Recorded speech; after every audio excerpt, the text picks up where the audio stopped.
Cruzeiro 2-0 para cima do Botafogo. Nesse vídeo daqui eu vou fazer uma análise detalhada dessa partida. Como é uma análise mais aprofundada, é natural que o vídeo seja mais longo.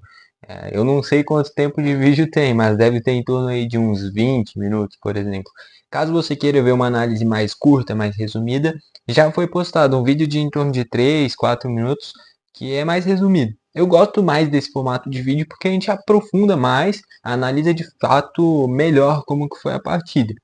Caso você queira uma análise mais resumida, mais rápida, é só ir no último vídeo postado. Tá bom? Já quero pedir aqui no início do vídeo também, antes que eu esqueça, para você, caso você goste aqui do canal, goste do formato que eu trago os vídeos, as análises, vídeos mais curtos, shorts também, já se inscreve e ativa o sininho para o YouTube sempre te mandar esses vídeos novos. Estou planejando, além das análises desse jogo do Botafogo contra o Cruzeiro, trazer também de Ceará e Flamengo e de Inter e São Paulo. Todos esses jogos que aconteceram ontem, né? Então, para você conferir eles, já se inscreve e ativa o sininho. Então, vamos falar como é que foi esse Botafogo e Cruzeiro. Um jogo equilibrado, um jogo com duas equipes com uma postura um pouquinho diferente. Acaba que a posse de bola até ficou parelho, ó. Já vou até pegar aqui as estatísticas. 56% de posse de bola para o Botafogo e 44% para o Cruzeiro. Em boa parte do jogo foi ainda mais equilibrado, né? Só nos minutos finais que de fato foi o Cruzeiro ainda mais especulando contra-ataques, que é a grande arma desse time. Mas essa posse de bola do Botafogo era mais uma filosofia de futebol mesmo. Vou ter a bola, vou envolver o adversário, vou colocar o Savarino no jogo, vou colocar o Montoro no jogo, a partir daí criar as jogadas.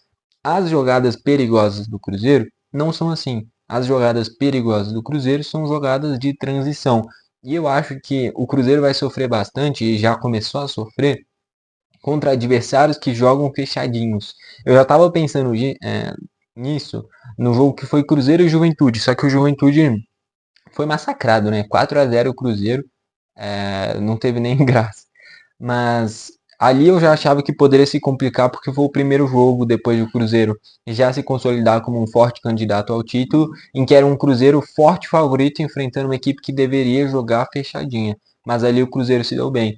Porém, nos dois últimos jogos, tanto contra o Ceará em casa, em que perdeu, tanto contra o CRB em casa na Copa do Brasil, que empatou, né? Perdeu 2-1 para o Ceará e 0-0 com o CRB, eram dois jogos com características parecidas. Cruzeiro ter a bola, Cruzeiro propor o jogo. Nos dois jogos, teve o padrão do Cruzeiro se complicar.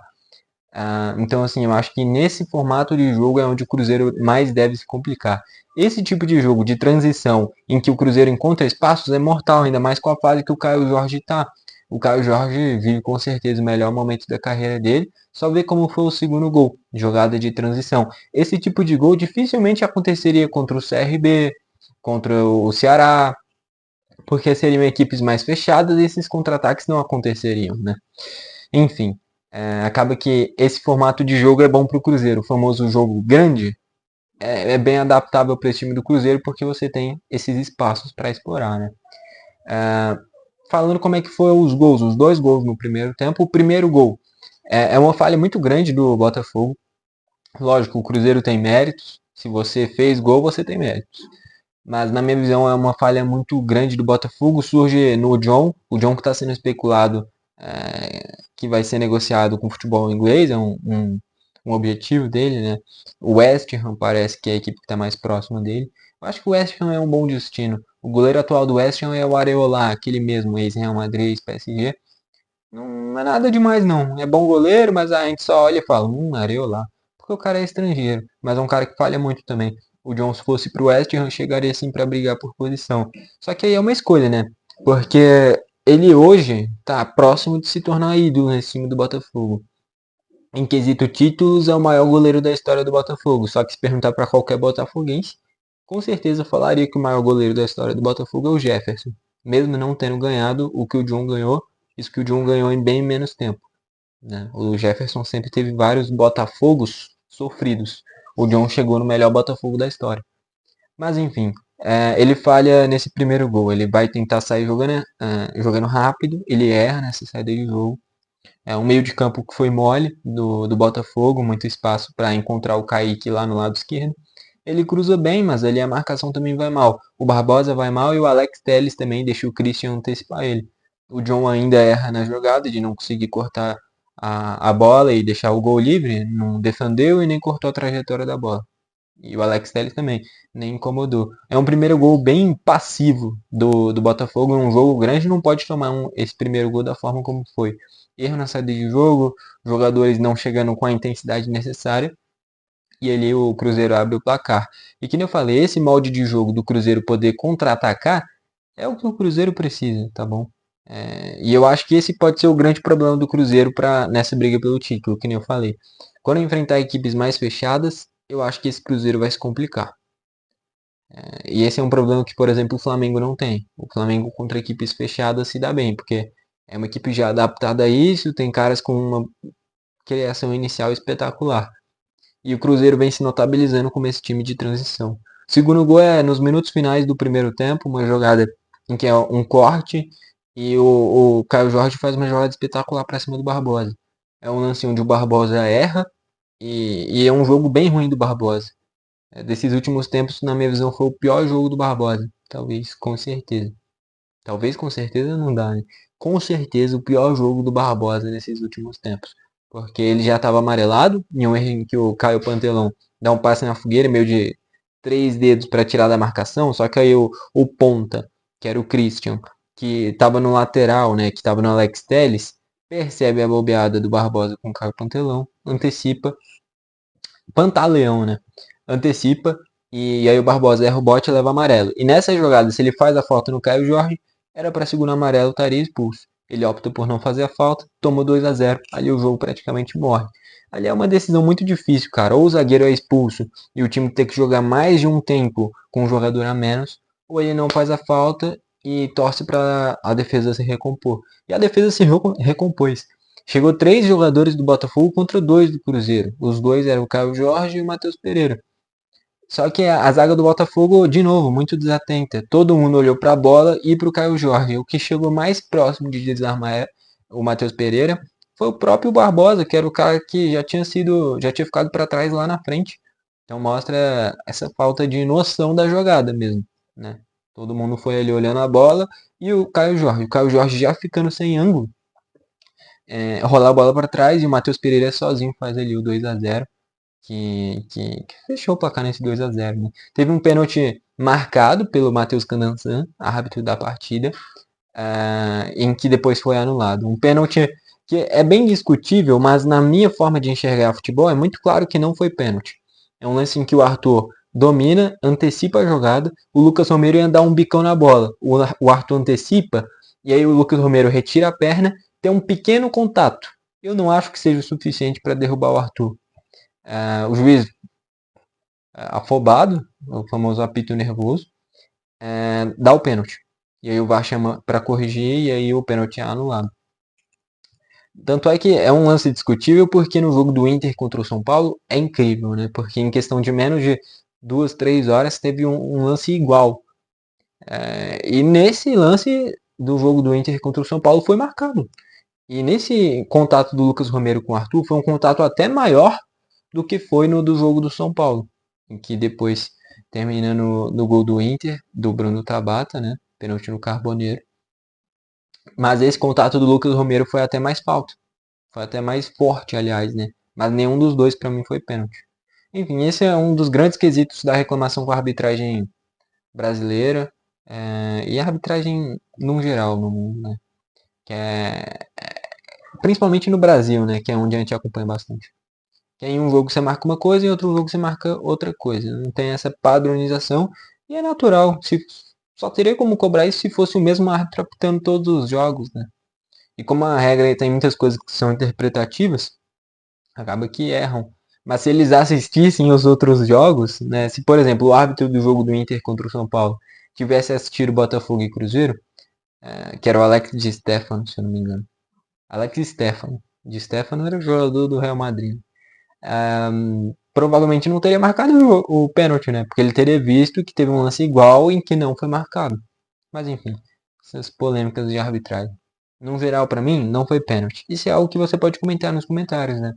Pra você, foi pênalti? Do Lucas Romero, do Arthur? Enfim, pra mim não. Sobre esse time do Botafogo, vamos passar pela escalação das duas equipes, trazendo destaques. Nessa linha de defesa, foi com Vitinho, Caio Pantaleão, Barbosa e Alex Telles. Dos quatro, na minha visão, o que foi melhorzinho foi o Caio Pantaleão e o Alex Telles, tá? O Vitinho com muitos erros de tomada de decisão.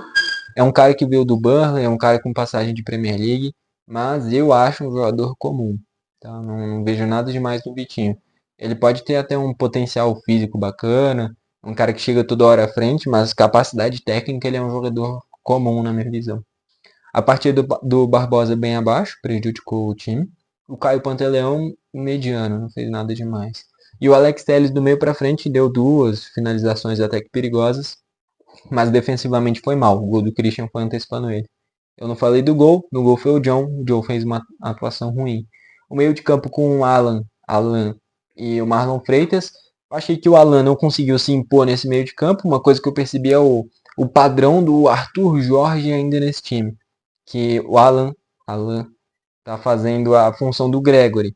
E eu percebi isso ao longo do jogo, do Alan vindo para a lateral direita, o que o Gregory já fazia nesse time do Arthur Jorge, e dando profundidade com o Vitinho. E aí o ponta vinha para o meio, que era o Arthur. Né? E acaba que deu certo no ano passado, mas nesse ano não tá dando, porque sobrecarrega o cara que fica no meio de campo sozinho, que é o Marlon Freitas. Né? E o Marlon fez um jogo ruim também. Teve alguns momentos no segundo tempo, foram lances. Segundo tempo ou no primeiro? Acho que foi no segundo. Foram lances em sequência. Eu diria que uns 3, 4 lances em sequência, em que o Marlon Freitas erra o passe, aí o Botafogo recupera, aí ele erra o passe, aí o Botafogo recupera, aí ele erra o passe. Então, assim, foi um jogo tecnicamente, falando do Botafogo, bem ruim. Não foi de um jogador, foi do time inteiro. Enfim. Mais à frente foi o Arthur, Montoro, o Savarino e o Arthur Cabral. O Arthur, ponta direita, né? Foi um dos que mais tentou, mas não fez um grande jogo. O Savarino, que teve um mosaico espetacular para ele, mas não fez um bom jogo, foi discreto. O Montoro fez 20, 25 minutos muito bons, ele começou muito bem no jogo, indo para cima do William, mas depois sentiu a partida e piorou daí para frente.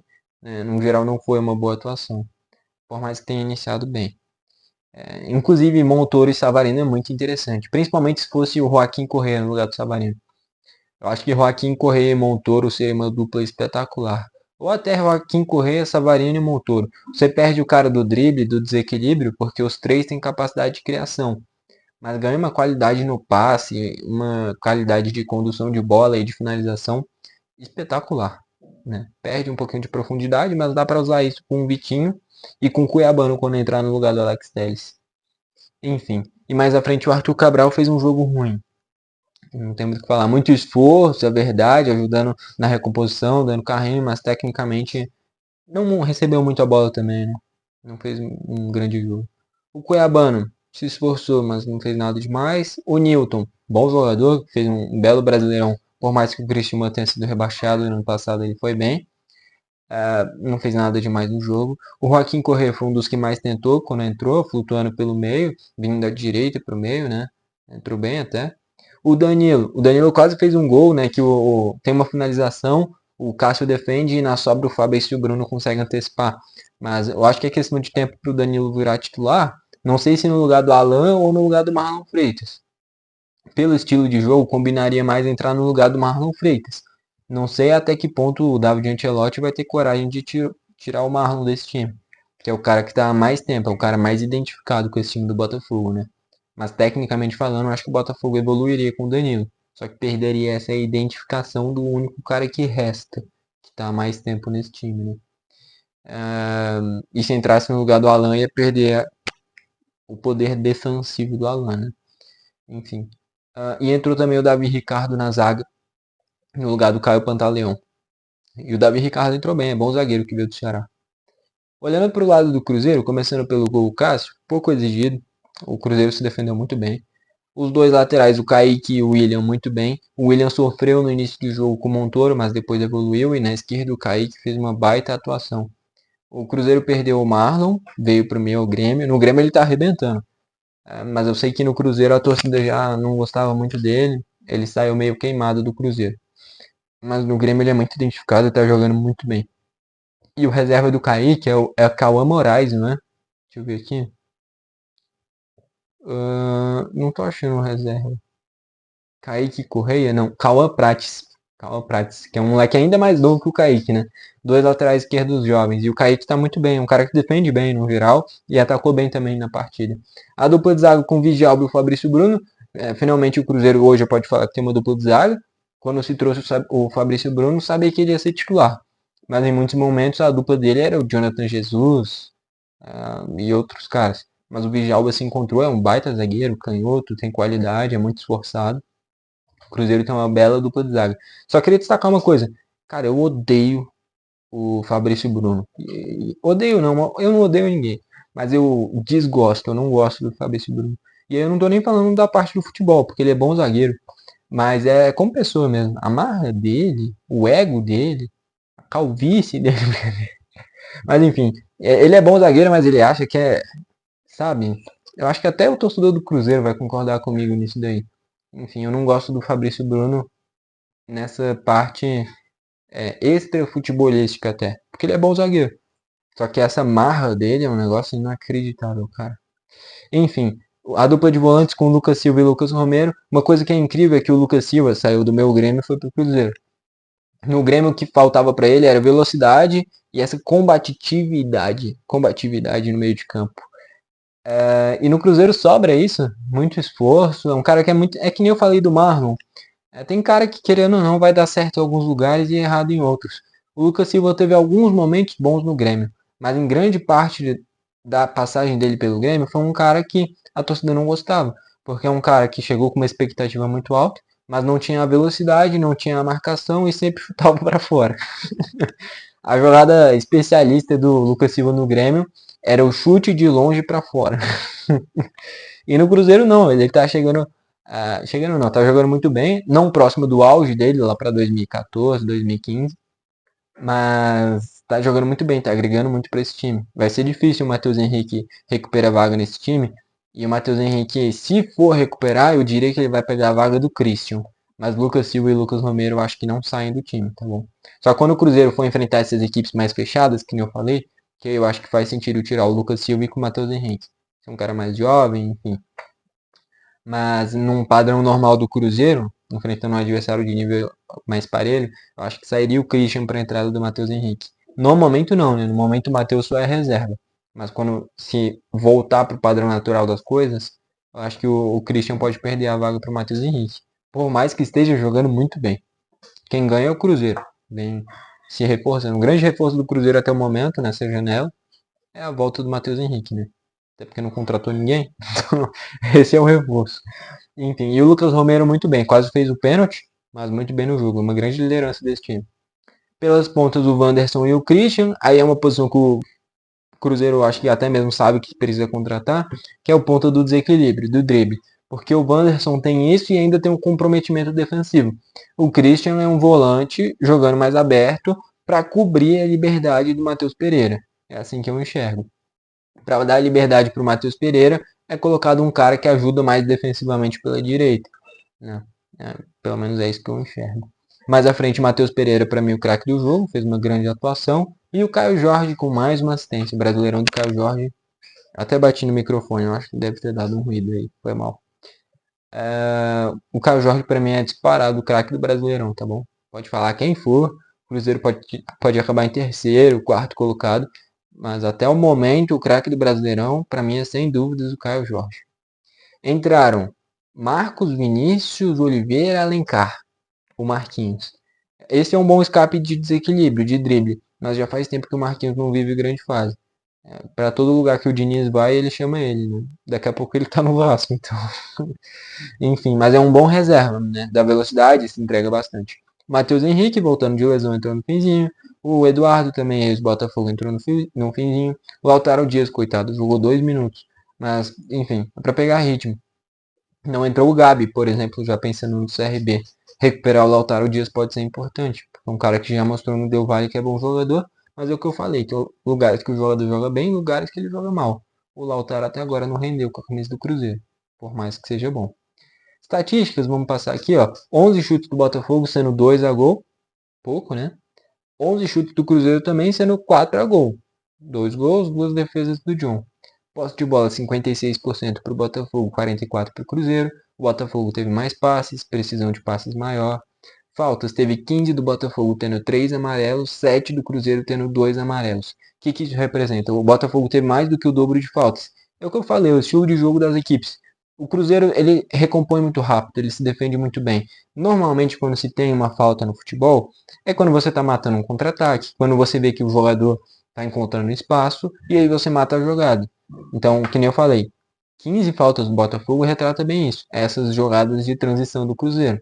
E aí precisa fazer a falta. É o erro do Barbosa, que aí tem que fazer a falta e levar amarelo. É puxão para parar contra-ataque. Falta e amarelo.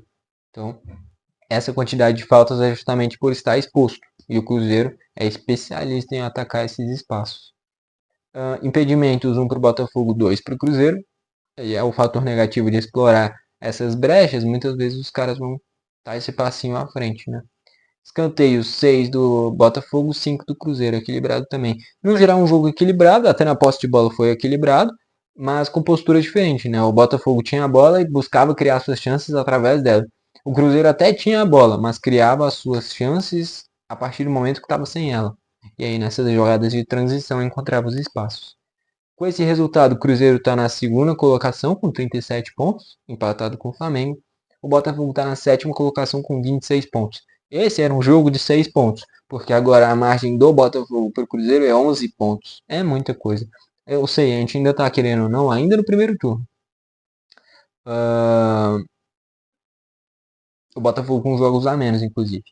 Mas era um jogo importantíssimo para o Botafogo, porque é um confronto direto, o Botafogo pensando em título. Se o Botafogo vence, vai para 29 e ficaria em quarto e quinto colocado. E o Cruzeiro perdendo ficaria com 34, ficaria em segundo da mesma forma, mas não empatado em pontos com o Flamengo, né?